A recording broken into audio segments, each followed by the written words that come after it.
हर साल एमडीए अभियान के समय फाइलेरिया को लेकर आपके बहुत सारे प्रश्न होते हैं। आशा दीदी ये बताइए, आशा दीदी वो बताइए। इस बार मैं डॉक्टर साहब को साथ में लेकर आई हूँ। आप इनसे अपने सारे सवाल पूछ सकते हैं, जिनका डॉक्टर साहब सही जानकारी देंगे और आपके मन की हर शंका और गलतफहमियों को दूर कर देंगे। डॉक्टर साहब, ये फाइलेरिया वाइलेरिया मुझे तो नहीं होगा? जी नहीं, ऐसा कुछ लोग सोचते हैं, पर ये सच नहीं है। फाइलेरिया किसी को भी हो सकता है। ये मच्छर के काटने से होता है और मच्छर तो किसी को भी काट सकता है ना? फाइलेरिया किसी भी उम्र में हो सकता है। जो लोग संक्रमित क्षेत्र में या किसी संक्रमित व्यक्ति के आसपास रहते हैं, उनको संक्रमण होने का खतरा ज्यादा होता है। पर डॉक्टर साहब, ये बीमारी बच्चों को तो नहीं होता है ना?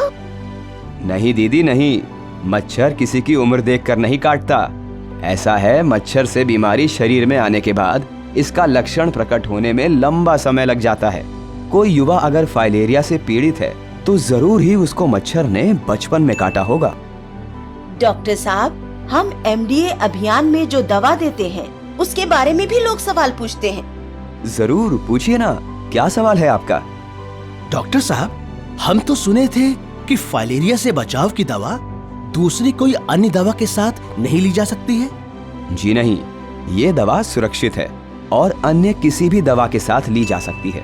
सिर्फ और सिर्फ गंभीर रूप से बीमार व्यक्ति, 2 साल से कम उम्र के बच्चे और गर्भवती महिलाओं को ही दवा ना लेने की सलाह दी जाती है। फाइलेरिया तो सुना था कि अपने माँ बाप से आता है, यानी वंशानुगत बीमारी है। जी नहीं, ये बीमारी वंशानुगत नहीं है। ये मच्छर के काटने से होने वाली बीमारी है और ये किसी को भी हो सकती है। डॉक्टर साहब, ये दवा सरकार से मुफ्त में मिलती है, तो क्या ये असरदार होती है? फाइलेरिया से बचाव के लिए यही दवा कारगर है और बहुत से देशों ने इसका प्रयोग करके फाइलेरिया को खत्म किया है। ये दवा सभी फाइलेरिया प्रभावित क्षेत्रों में खिलाई जाती है, अतः इसको स्वास्थ्य कर्मी के सामने खाना अनिवार्य है।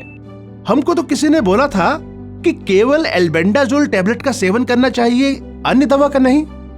नहीं, फाइलेरिया की रोकथाम के लिए केवल एक दवा प्रभावी नहीं है। सभी को सारी आवश्यक दवाओं का सेवन करना चाहिए। सुना है फाइलेरिया से बचाव की दवा शरीर में गर्मी पैदा करती है। बिल्कुल नहीं दीदी, ये शरीर में गर्मी पैदा नहीं करती और पूरी तरह सुरक्षित है। डॉक्टर साहब, क्या ये सही है कि पुरुषों में हाइड्रोसील यानी के अंड कोशों में सूजन साइकिल चलाने और कड़ी मेहनत के कारण होती है?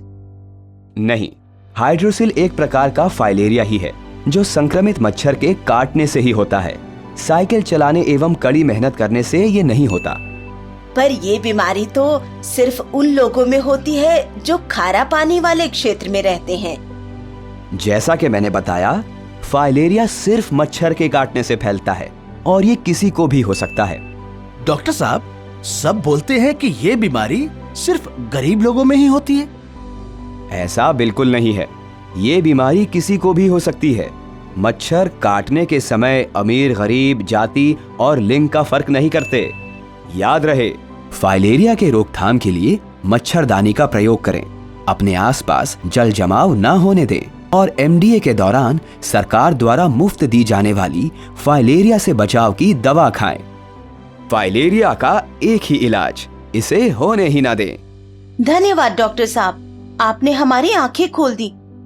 हम एमडीए के दौरान फाइलेरिया से बचाव की दवा जरूर खाएंगे। मिलकर रोकेंगे फाइलेरिया।